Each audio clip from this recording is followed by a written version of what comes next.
All right, good morning everybody. Thanks for coming.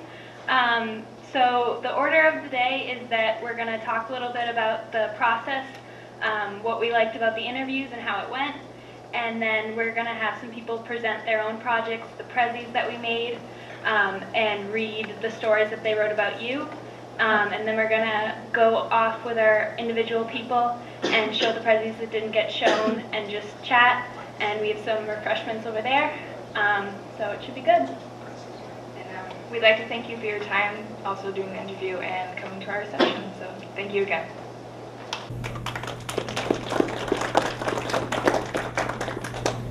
Hi. So when Mr. Sweat gave us this project, he told us that we were going to be interviewing senior citizens to find out more about their lives and being able to tell their life story. And we all went into it thinking, oh my God, what are we going to do for this? There were some nerves, and we had to kind of get our stuff together, but it was interesting, and it was a lot of fun to learn about other people's lives in a different time period than our own.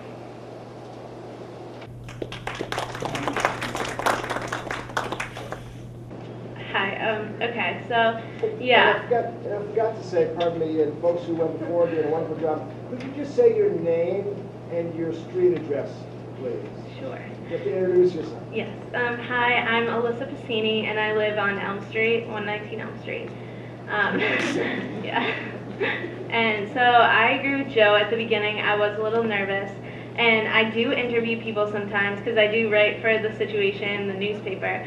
But this time it was a little bit different because, first of all, it was 90 minutes pretty much. And I was a little nervous. How was I going to fill that slot? What if I couldn't come up with questions? But it turned out to be a lot easier than I thought. Mr. Kelly was really good with answering questions and even coming up with new ideas, which was good. And basically what I got out of this was so much more than what I could have got out of a normal textbook, because it was just so much more fulfilling, and especially relating it to our town specifically. I didn't really realize that during the 50s, when the suburban era and the blast of all the new houses, that was actually happening here too. I didn't really think of that when I was reading the books. So just stuff like that, and even seeing like World War II, how that related to people living in this area, the draft and stuff. So I just got a lot of this experience, and I really like to thank everybody. So thank you very much.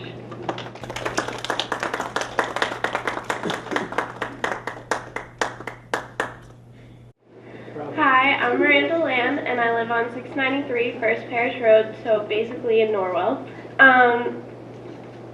All of us made prezzies for you today, and if you don't know what a prezzie is, it's basically a glorified PowerPoint. If you don't know what PowerPoint is, it's just slides with pictures and words. Our goal of our prezzies was to show how extraordinary all of your lives have been and how much history you have lived through, and how all of your history that you've lived through we have learned about, and how great of a primary source all of you have been. Some challenges of making a prezzie is prezzies are probably one of the most difficult things you'll ever make to try to present something. It's all these things, and it's really hard to learn, but it was fun putting in some of your life stories and some of your stories that you shared with us. All of your stories have been really interesting to learn about, and thank you guys for coming in. Hi, I'm Emma Hargrove. I live on Porter Road. Prezzie is a relatively new invention that we've started to use in school, and there are some challenges to it, like Miranda said. There's so much information that we've heard from all of you. It was hard to choose what to put in, and it's hard to specify what's important. But we had to pick the important stuff, and we had to choose pictures that are accurate and that describe your life. And it could be possibly confusing, but there were more rewards to using prezzie because it's more interesting, visually interesting, and it's a new way to get our information across. It's fairly easy to navigate, and it's a fun way to show our knowledge. So thank you for letting us create these for you guys. This is the website, and you can see it says prezzie right up here. We're going to give each of you instructions on how to find this prezzie on the internet, But basically, you go and you say you want to explore, and that lets you just look at different prezzies that people have made. You're going to type in Scituate interview 2013, and then you'll see Scituate interview 2013, Harmon, Campbell, Powers, Dana, Evans, Judge, Kelly, Bauman, Stanley, Duffin, Murphy, Litchfield, Connor, Sullivan, untitled. Okay, so that was one that just was left over from last year. So it would be easier for you to find, and Kim and Izzy will just show. You'll see them in action as they put it into gear. Hi, my name is Kim, and I live on Egypt Beach Road. Hi, I'm Isabel, and I live on 4th Ave. And we're going to show you our Prezi today. From Mrs. Powers, Joan Powers.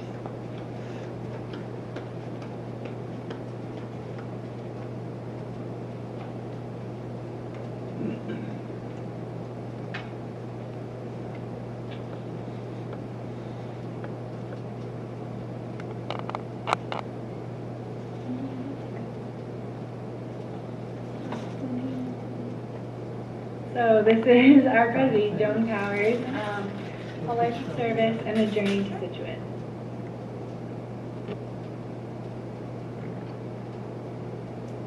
This is Joan Powers, over there. So what we did was we kind of mapped out her life across the United States. Mrs. Powers was born 30 minutes before her twin sister on October 9, 1935, and almost didn't make it. Because her mother was visiting Brooklyn at the time, Mrs. Powers was born in Brooklyn Hospital and returned home to Newport, Rhode Island by way of ship aboard the Fall River Line. Powers lived in Newport, Rhode Island with her 3 sisters, parents, and grandparents until she was married. Growing up in Newport, Mrs. Powers, her sisters, and other kids from the neighborhood were always outside. She especially enjoyed going to the beach. Whenever the kids from the neighborhood were together at the playground, Mrs. Powers' mother would ring a bell that told everyone it was time for Powers and her sisters to go and eat dinner. If Mrs. Powers wasn't outside, she loved watching any movies about dogs, like Lassie.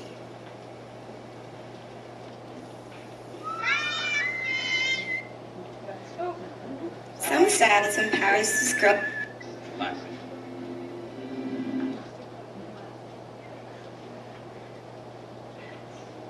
Some styles and Powers' growing up wore poodle skirts and white Barbie socks with black shoes. Powers worked at the Newport Creamery when she was a teenager, and at the time, often considered this a high-ranking job. Powers loved to play basketball and had a basketball court in her backyard where her and her sisters practiced often. Her high school did not have many sports teams for girls, so she was in a basketball league through her church. Newport was considered a big Navy town when Powers was growing up. During World War II, her father was drafted to the Navy and was stationed in Norfolk, Virginia. Also, during World War II, her father was an air raid warden. This meant when the town had drills and practices, her father had to patrol the streets to make sure that all lights were off. During World War II, when her father was drafted to the Navy, it proved to be very hard on her mother.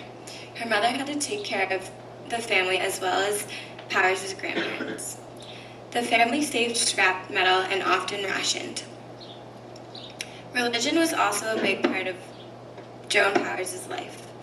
She often worked at Bible camps during the summer as a staff, and this is where she met her husband. Mrs. Powers' school years were definitely memorable. She loved reading the books Heidi and Little Woman. At school dances, the Charleston was extremely popular. And as a teen, Powers and her family often enjoyed vacations to the Howard Johnson hotels.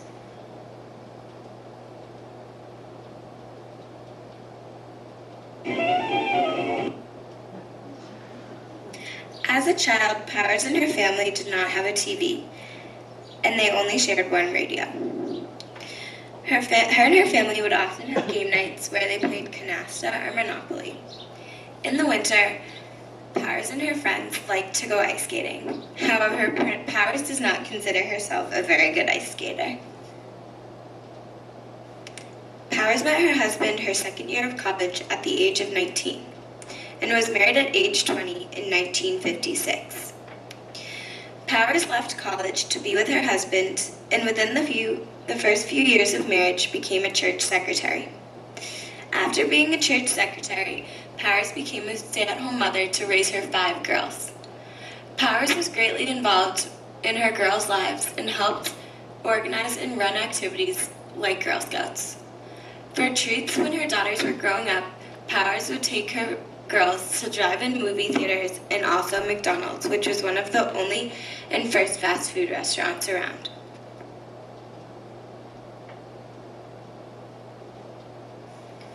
When their daughters were older, Mr. and Mrs. Powers moved the family out to California, where one daughter even broke some major track records in college.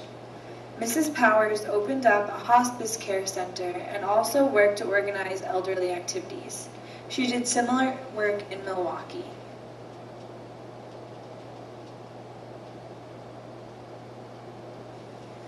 Powers and her husband lived in Philadelphia, and in Philadelphia, Powers worked in downtown ghettos to help the less fortunate. She saw many boarded-up houses and met many families who needed her help. Religion was still a major part of her life, and her husband had a church outside of Philadelphia. Her husband worked as a prison chaplain and did other religious activities throughout his life.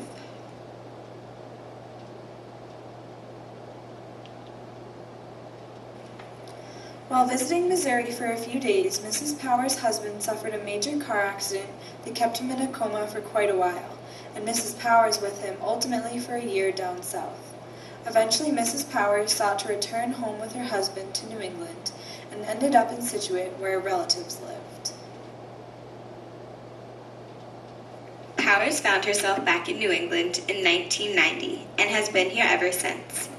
Powers says she loves New England and she loves the 4 seasons. Powers is very involved in the Scituate community, being a part of the Historical Society, DAR, Daughters of the Revolution, Meals on Wheels, and Rotary Club. Powers has devoted her life to service and helping others, and this was reflected when she received the Citizen of the Year Award in 2011.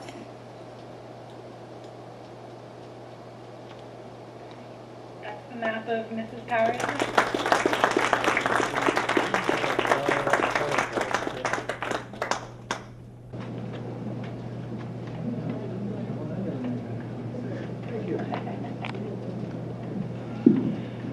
All right, hi everybody. The other thing I like to point out is that Isabel's grandmother went out with her husband.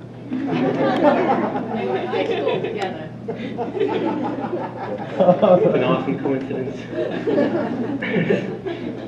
So that was a great presentation. As you can see, it's not the easiest program to use, but we sort out the difficulties, and fantastic job, guys. Proud of you. So I'm Gabe Goodman. I live on 58 Kenneth Road, and I'm going to talk to you guys about the papers that we wrote about you, and you've probably seen the green envelopes scattered everywhere. So we just packaged them up for you guys. Our papers really, we had the goal to use your stories and what you told us to bring history alive. And there were 2 prompts that we could choose from. One of them had to do with the interviewee's idea of a historical figure over time or event, and the other one had more to do with how a historical movement coincided with our interviewee's life. So although there were 2 different prompts, they both really just had to do with using your experiences to put your lives into a historical context and to give us a new insight onto the history we can only learn about and the history that you guys lived through. So thanks for helping us learn. We really appreciate it, and you guys are awesome.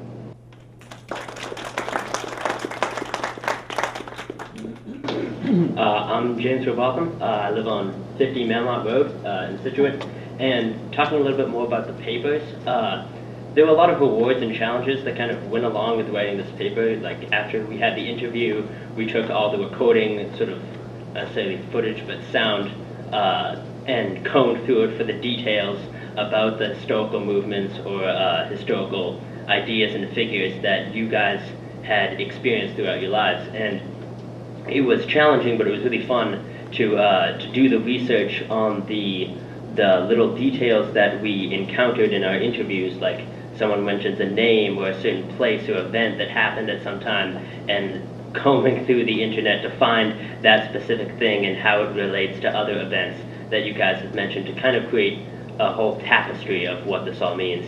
And it was really rewarding to do that, and it made it so much more than just a textbook experience, because you really need both.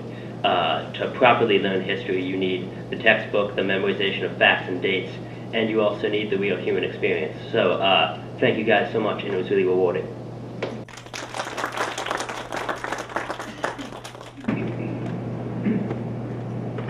Hi, I'm Jenna, and I live on Hatherley Road, and I'm going to read my profile about Miss Campbell. Anyone who talks to Miss Francina Campbell will immediately know how much she values helping others. With just a quick hug or smile, she has the ability to change anyone's day. Yet somehow behind that warm smile, Miss Campbell holds some past experiences that have shaped how she leads her life today.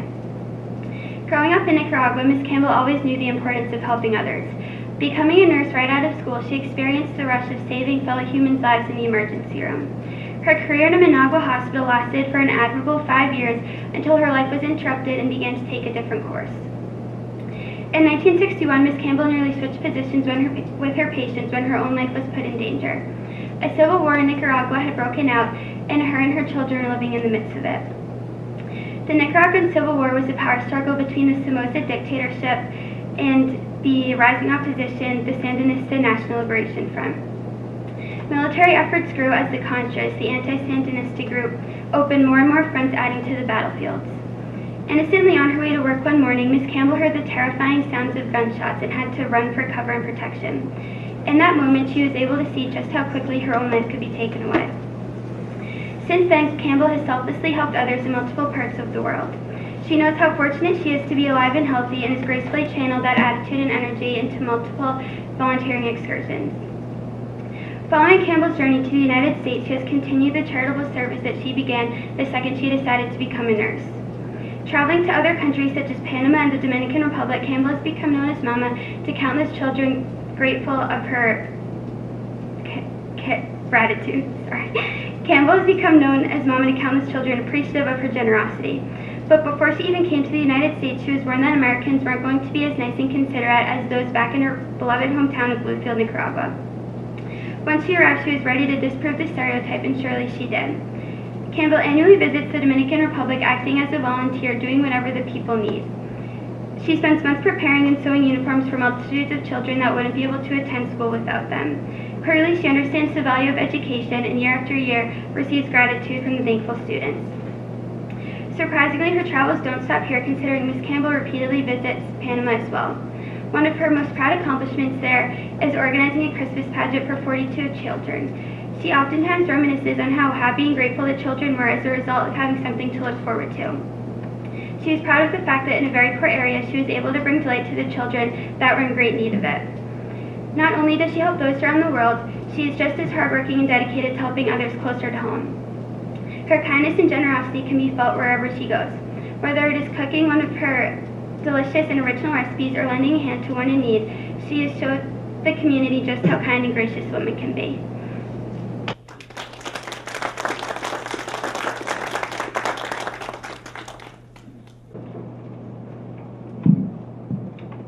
Hi, my name is Peter Belval, and I live on 109 Old Forge Road. And so baseball is kind of my passion, and it was really special to me when Mrs. O'Connor said that it was her favorite sport, and she really liked it too. And I knew that it was going to be like a really good interview. So here we go. Baseball has become America's pastime, but for people that witnessed its golden generation, it remains their passion. Mrs. Mary O'Connor is one of those people. The late 1940s and the 1950s were an age of positivity and unity, but Americans were united most by a game that divided many of them to the core, the game of baseball. As many of the game's stars returned from World War II and the Korean conflict, the game entered its golden age, with many future Hall of Famers dominating the league. Some of the greatest players from every position played during that era, and the popularity of the game grew immensely. In Boston, there were actually 2 teams playing in separate leagues. The Boston Braves played in the National League, and Mrs. Mary O'Connor recalled that many people in Boston would flip allegiances between the 2 teams because so many people just genuinely love the game. This was possible because the teams never played each other, because interleague play had not started yet, and neither team was overly successful. Mrs. O'Connor recalled looking jealously at the teams from New York with superstars like Mickey Mantle, Joe DiMaggio, and Don Newcomb. The Boston teams never won titles during the Golden Age, but multiple times the teams were close to the World Series. In fact, the Red Sox and Ted Williams were a 1-game playoff away from joining the Braves in the 1948 World Series. Mrs. O'Connor continues to love baseball, catching a Red Sox game whenever she can. She remained a fan even when she was living in Florida, when the team wasn't introduced into that state until 1993, many years after she had returned home to Massachusetts. Mrs. O'Connor is in that special generation that was able to witness some of the greatest baseball players to ever grace the game, and she saw the game of baseball before it was tainted by the steroid scandal that has rocked the game for the past 20 years. Mrs. O'Connor has seen so much baseball over the years, but she has always had to endure the heartbreak of losing to those Yankees. Following the heroics of the Idiots in 2004, the pain caused by the actions of DiMaggio, Mantle, Jackson, Dent, Boone, and Buckner have become bearable, and Mrs. O'Connor has finally seen a title brought to the greatest baseball town in America.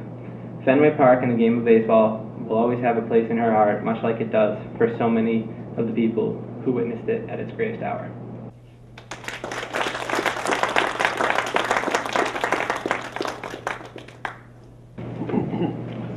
Hi, my name is Tori, and I live on 46 Gilson Road, and I'm kind of here to talk about what the profile that Peter and Jenna just read, what it kind of meant to us. When Mr. Sweat assigned this project and he said that a writing piece was included, I think a lot of us thought of like the typical 5-paragraph essay that we've written all year, and it really was so different than that. This piece was all about focusing on a small piece of your life that interested us and that we could relate to our lesson, but it was so much more personal. It's kind of, the Prezi's more so about you guys mapping out your lives, and the profile's kind of zooming in on that and kind of focusing on that one point that we knew a lot about, but not nearly as much as you guys, obviously. So it was really cool to just focus on a small piece. With Mr. Kelly, Alyssa and I split up kind of the World War II period and post-World War II. And it was just such an eye-opener for me because he kind of showed a perception that the textbooks don't necessarily cover. They show multiple perspectives, but not, it's so much more to know someone who actually lived it, not someone teaching it. So I hope you guys liked them. We really enjoyed writing them, and there was a lot of thought put into them. So, thank you.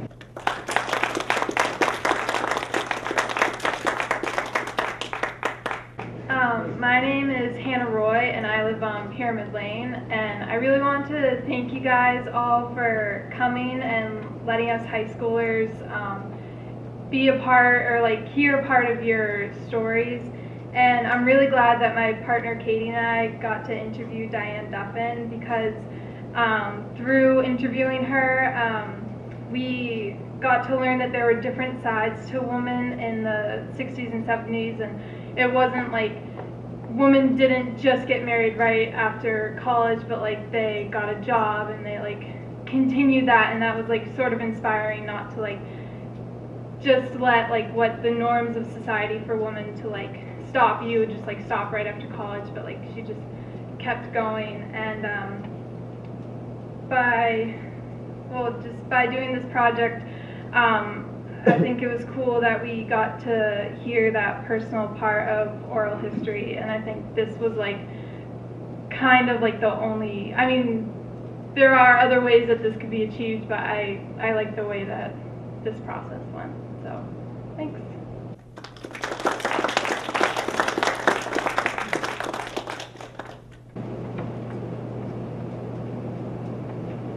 Okay, students, fantastic job. Thanks very much.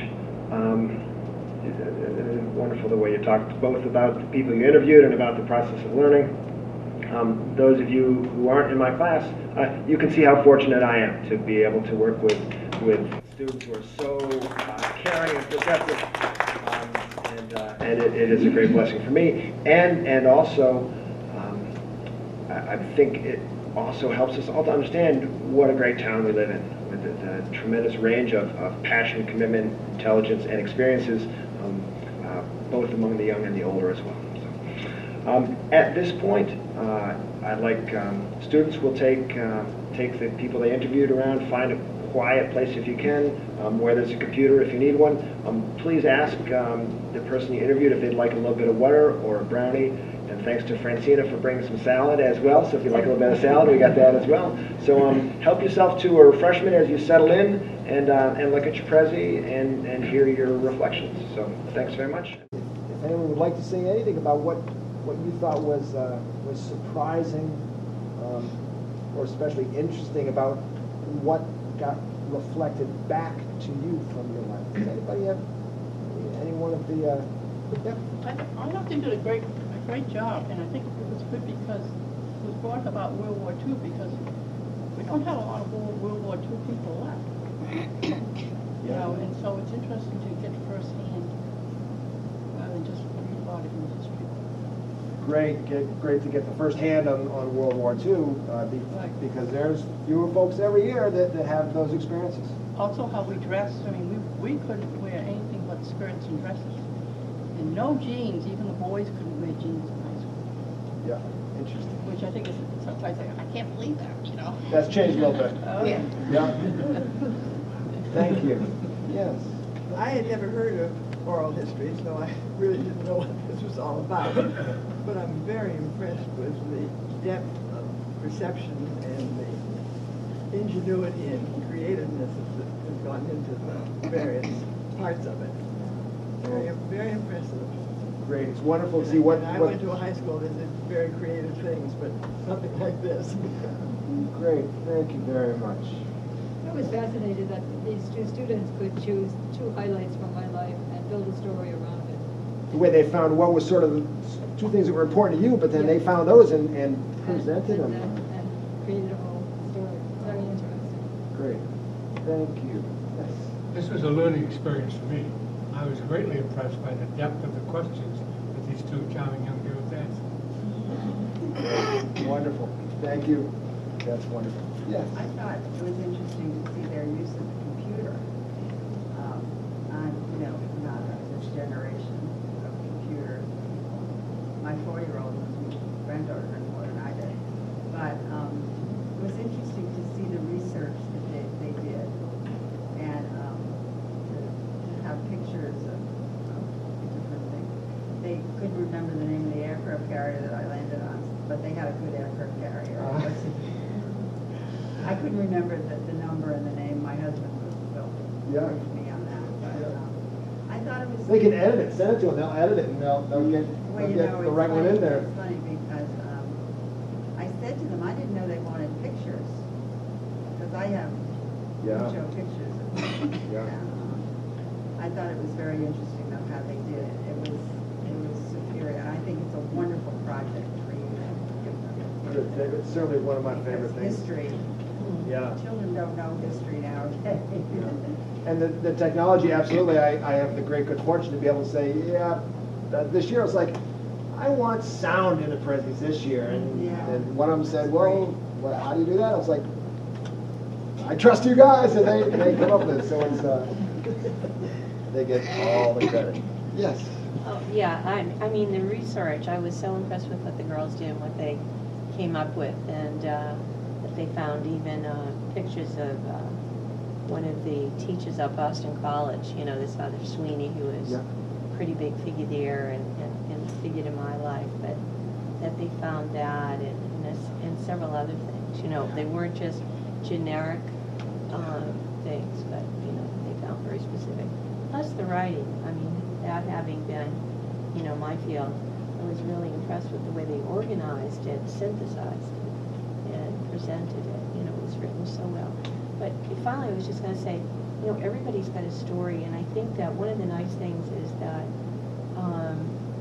it gives older people and younger people an opportunity to come together and kind of, you know, share their stories. I mean, because at the end of the day, it's all about the individual stories, you know, so. Yeah, so great. You said the images were fascinating for folks who might not be able to hear the back. The images, just the specific images, it was wonderful to see and surprising what they could find.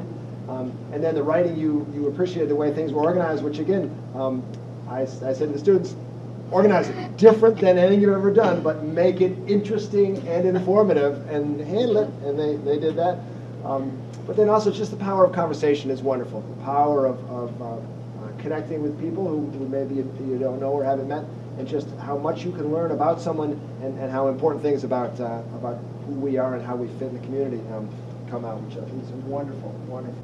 Also about the realization, just being here for this, just how much computers have changed our lives. Absolutely, yeah, how much computers have. For good or bad. Yeah, some of each, absolutely. They don't know how to talk to each other, they just email each other or they text each other. Was it your experience that they didn't know how to talk to you? No, okay.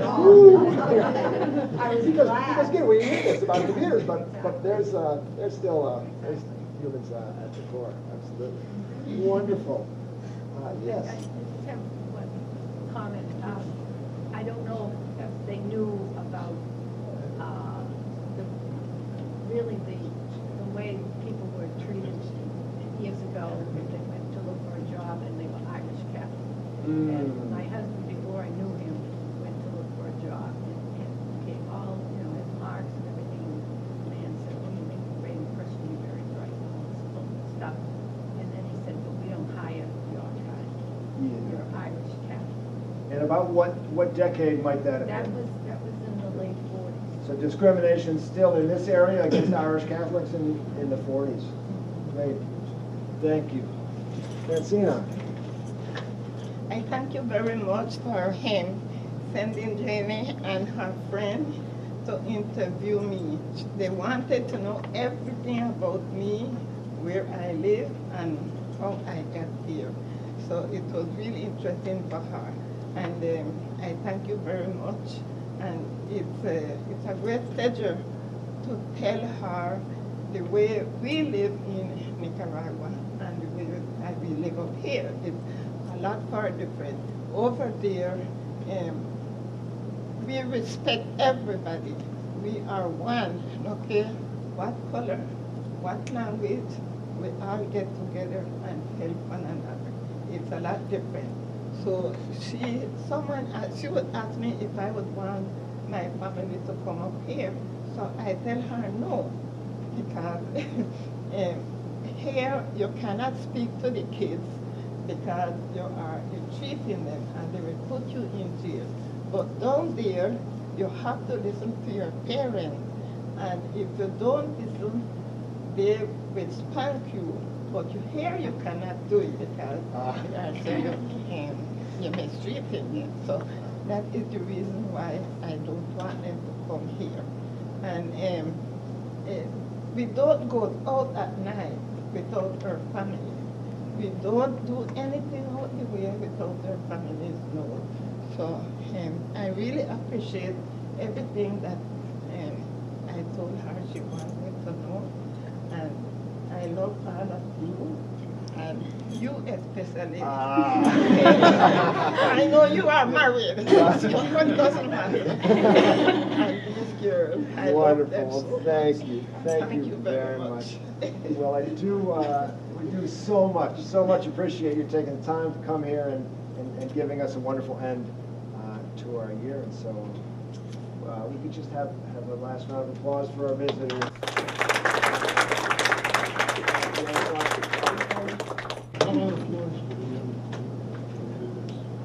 Absolutely for the young people.